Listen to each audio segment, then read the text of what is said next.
Hi YouTube, welcome to the Pagan Perspective. This is Megan, aka Sabirsi. Today is Wednesday, and we are doing all sorts of resources and where to find the right info.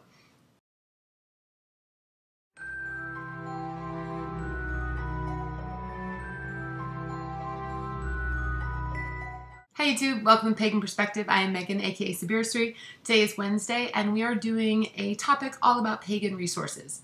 So I feel very lucky that I got to watch all of Kara's video and all of Rich's video first, because I really don't want to repeat too much of what they're doing, because I have a lot of the same things as well. And Kara's video was very extensive and gave you a ton of, especially online resources as well. So I don't want to repeat anything. So I'm going to try and kind of give a little bit of some extra resources that I have and not, go over the same kind of information. One thing about the information that I have is that it's different. I collect information because I'm interested in other types of paganism. However, as most of you know, if you've been watching any of the videos of mine at least, I follow a family tradition. So there aren't any books about that, and it's not something I can really share a resource on. However, I do explore other things, and I do learn about other things. So I have some resources along those lines. Also, I really feel like the biggest resource that I can give anybody is to seek out your local Pagan Pride Day and any other pagan events in your area.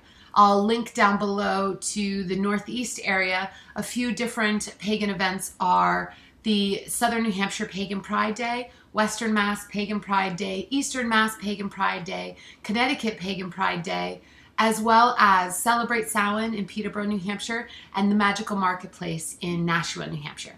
So those are amazing things. As well, if you're in New England, go to Salem, Massachusetts. I mean, there's a lot going on there. Most of you probably know Salem has sort of become a mecca for any type of paganism in the United States today. It has been reclaimed and certainly takes ownership of that. So there's always something to see, to do, to go, to experience. Definitely if you are able to, go during the summer or in the fall, because many of the museums and things close sort of right around November-ish, like a little bit before Thanksgiving, and then they don't open up again until almost March. So it's really good to make sure that you go when they're open, because if you went during the winter, though it's really pretty, you're just not going to be able to see as many things. Go during October if you don't mind crowds. It's packed. I lived there for 4 years. I went to undergrad at Salem State College. So that was my home base, and every Halloween during that time, I ended up dressing up like a Puritan with the little coif and everything, because I was a tour guide. And every Halloween, I had to do my tour guide as a little Puritan, which was an interesting experience in and of itself. But I do highly recommend that area if you can get out there. So to get right into it, so I don't have a crazy long video, I do have some resources for you. So I'm going to go a little bit different with some of these. I looked through my collection of books and I tried to find some obscure things. Some things that you're probably going to have to look for on eBay or on Amazon as, small independent publishers. These aren't things you're necessarily always going to be able to get through like a Barnes & Noble type situation. These are older things. So the very first one that I want to talk about is one that, though I'm not the biggest fan necessarily always of the author, I think she can be amazing. I just am not, I don't follow her path. However, this book, I feel like for my friends who really want to understand what it means to be pagan, sort of that internal feeling and the power behind it, if they really want to understand that from a more generalized view without kind of reading something that is a specific how-to manual, this book is amazing. And this book is Power of the Witch, and it's by Laurie Cabot with Tom Cohen. So it is an absolutely wonderful, the back cover is of course Laurie walking down the streets of Salem with her cloak and her amazing big hair, which she's a lot of fun. She's a hoot. Met her many times. This book, though, I think what is so nice is that it is written more of in story form. It's not so much a complete how-to, though there are some elements to that. It has, though, that more general feel to it. So it's a really good book for beginners, and it's a great book for those trying to understand a path of someone, maybe a loved one. So next, this is a book I feel like should be an essential. And one thing you'll notice in a lot of these, because I think I've mentioned before, I have a master's degree. I'm also working on a doctorate. So I've done a lot of research as well for the pagan community and use that in my academic practice. So you will see in some of these books a lot of little note flags and things because I'm using them as reference material. So this book, I feel like every single pagan needs to have. I think it's essential. I think that it is one of the things, particularly if you want to start a family or if you want to get married, things like that. I feel like this is one of the absolute essential books. And this is called Pagans and the Law. And this is by Dana Eliers. And this is an attorney and a pagan activist. And as you can see, I've got all of my... This book is essential. This book talks all about different things that have come up, particularly in custody cases, in job discrimination cases, in housing discrimination cases. Some people have had trouble in different areas being able to practice holidays and ritual in their own home or maybe in their backyard. This book is all about what you need. So the next one that, again, has 1,000,001 little post-it flags in it is probably one of my absolute favorite books. Now, for most of you, you're going to roll your eyes and be like, oh my gosh, really? Because it's all about numbers and statistics. But as I said, I have a master's degree and I'm working on my doctorate, so I'm really into statistics and I like my numbers. So this book, it took them so long to do this, and I'm so happy that they did it. So this was Helen Berger, Evan Leach, and Lee Schaefer. And they did an extensive, decade-long census. And this book is called Voices from the Pagan Census. And this survey was huge. They sent this out, and it is amazing what they were able to get out of this. Some of the things in here, I'll show you. Let's see. You know, you can see it's all about tables and things like that that let you know more about what does it really mean to be a pagan? What are the trends? What are people doing? What is important to people? And what kind of conclusions can we draw based on this census? I really think that it's amazing. So one thing to note about the pagan census is that because they used a snowball survey technique, it wasn't a random sample. They really did need to target pagans for this. And so their total numbers, they had over 2,000 participants in this survey. So if you understand about pagan census or paganism in this country in general, to be able to get over 2,000 people who identify as pagan to complete the survey, which, mind you, this is not a short survey. This took people quite a while to be able to do for these authors. They needed to fill out quite a bit of information and provide a lot of information about themselves. So it wasn't an easy task that they were asking people to do. And so there was 2,089 people. If you go into the book, they literally break it down by everything. They break it down by age, by gender, whatever you choose to identify as, sexual orientation, all of it. So not just race, but ethnicity as well, all of it. And it's amazing. This book is fabulous. As you can see, I've used it as a reference quite a bit. So then moving on, one author that Cara talked about as sort of the essential Wiccan guru, I guess, is the late Scott Cunningham. And I just felt like I needed to go old school because the book Wicca, Living Wicca, is probably one of the most well-known. However, there was a book before that. And this is way back in the day. I'm aging myself here. But this book is one of, it's so sweet. And though it doesn't follow my family tradition very much, Wicca is very different than my family tradition in many ways.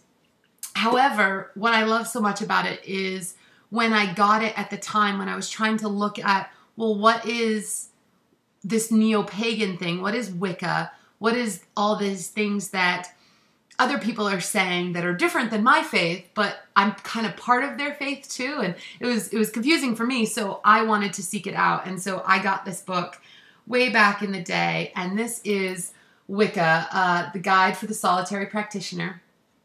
And it is very old and the nice 80s, 80s looking picture on the front, but it is a wonderful, wonderful tool, and it's great for beginners. If you can get a hold of it, it's a great option.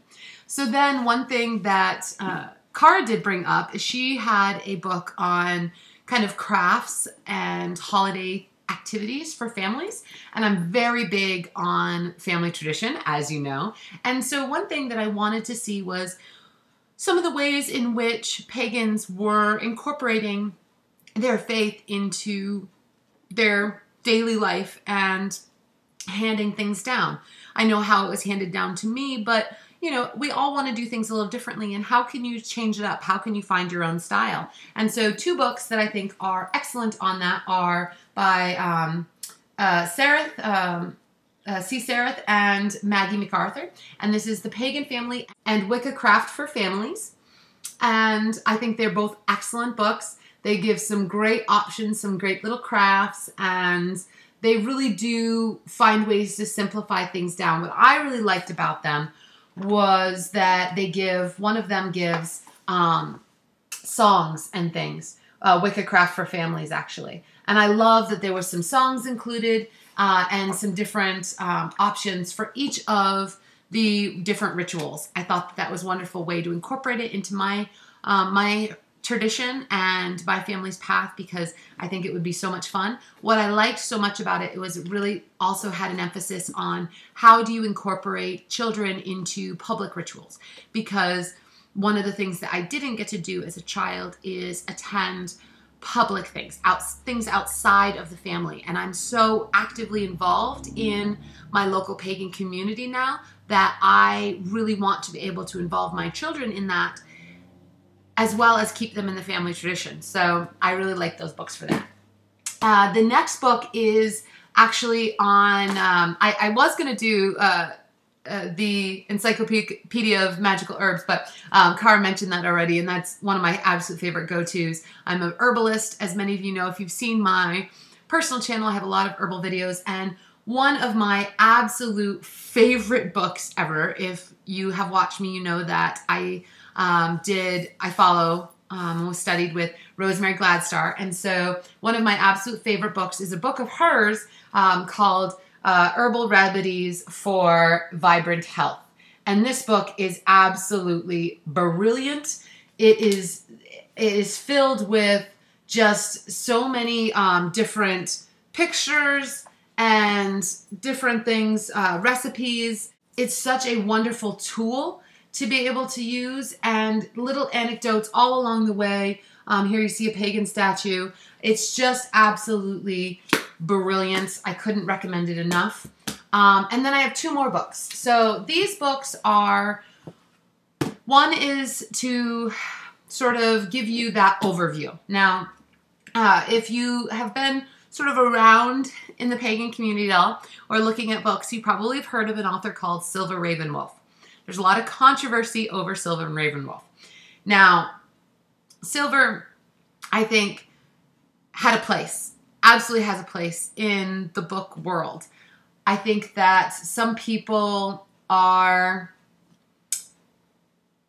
very hard on her, and justified or not. However, I do feel like this one book I really appreciate, because it allows me to kind of give it to other people. So many of the times in which I am dealing with with needing to be able to explain things, oftentimes it's very hard for me to do it and not talk about my path. And so I have to talk about paganism in general. And not many of them always want to watch YouTube videos, though it has helped quite a bit. And so this book has been a real sort of help when I have somebody who is interested in learning about paganism, but I'm not going to be sharing my personal tradition with them, obviously. And so this book, and it is the ultimate book of shadows for the new generation solitary witch. So it's by Silva Ravenwolf, and you know, it's great. It has everything that a new witch would need. I mean, it's got different things about tarot. It's got all of the different, a few herbs.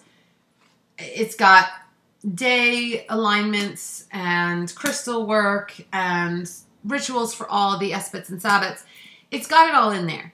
Now, it's generic. I mean, that's something to note. It is generic.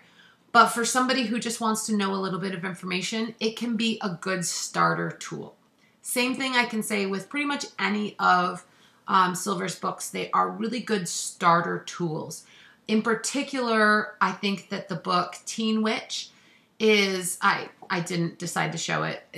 I have a lot of books, so I didn't want to bring them all downstairs.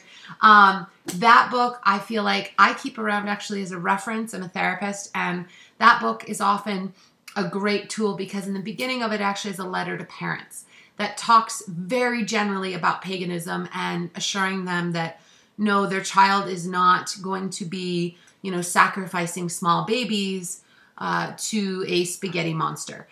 Basically, it's a nice opening letter, and it has something in print so that somebody can kind of hold on to it. The next book that I want to talk about, now this author is a personal friend of mine. His name is Raven Grimassi. He is the, I would say, foremost expert on Italian witchcraft, hereditary Italian witchcraft, the traditional, which in so many ways it's amazing to me. And why I initially fell in love with his books is because he does practice a hereditary path, and there are many similarities between my path and his path. And it's amazing how the hereditary paths have that element to them where I didn't ever know that. I had always looked at Wicca and gone, oh, okay, that's different. It's not what I practice. And then reading his books on Italian witchcraft and going, whoa, oh, that's similar. Oh, that's similar. I mean, there's a lot that's different, but there were more similarities between what I practice and Strega than there ever were between what I practice and Wicca. So I thought that was really wonderful. And so the initial book that I wanted to show is, I don't even know if it's in print anymore, but it is the original Ways of the Strega by Raven Grimassi. And this book is a beautiful book. Now, he has gone on record to say that there's a few things that he intentionally moved around a little bit and changed. Not in a way to make things not work, just in a way to protect some of the secrets of the tradition, which I think was very expected. He did put out another book. I have them all. I just didn't bring all of his collection down. Hereditary Witchcraft. That one is a more updated version, but what I love so much about the original one is he includes so many old drawings, Etruscan drawings, and carvings and things like that. It's just absolutely beautiful in that way. So I really loved it for that. I loved it for the history part of it, and I like looking through things like this and going, oh, that's like my path, or oh, that's like my path. So, and it's part of the reason why I wear a chimaruta. A chimaruta is a identifier in Strega of being a witch. And I choose to wear a chimaruta because I want to identify as a witch, but I don't feel comfortable wearing a pentacle all the time. I don't have the same draw to that. My path, my family's path, we don't wear anything. There is no signifier for it. We don't have a symbol that we wear. And so when I got older and I wanted to find a way to acknowledge what I believe and be out there with it, I needed to find a way that felt right for me. And after looking at Raven's books and seeing some of the similarities that Italian traditional witchcraft has with my own path. I felt like a chimaruto was a beautiful way, especially being a root where I'm so connected with herbalism. I thought it was a great way for me to show, hey, I'm a witch without being so out there about it, I guess. So that's why I do that. I also recommend a few of his other books. I've talked about them before. I think in our last video I mentioned The Cauldron of Memory. He also has another book called Old World Witchcraft that I did a review on my personal channel about. I really love those books. He is an excellent author. Anything you can get from him, I highly recommend. He also does an encyclopedia of witchcraft. So any of those things I would recommend. He is a scholar first before an author, which is something that I appreciate, being my statistical scholar self. So I highly recommend him. And if you have any other questions, I don't have anything on Celtic stuff. So I really don't. I do have a book on some Celtic folklore and fairy tales and things, but it's not something that I practice. It's not part of my practice, and it hasn't been something that I've really looked into a lot. So unfortunately, that part of the question this week I wasn't able to get to. However, I hope that I gave you a few options for different books. So the big ones though, The Voices from the Pagan Census, but Pagans in the Law. If there's one book that you're going to get to have as a reference tool in your library as a pagan, Pagans in the Law is essential. It really makes sure it spells everything out for you and gives you tools to be able to fight whatever you need to fight and make sure that you're having your rights met. So that is all for today. Hopefully that wasn't too long. It probably was, but I look forward to seeing you guys next month because I think next week is subs week. If it's not, I'll see you next week. If it is, I will see you in June. And as always, guys, blessed be.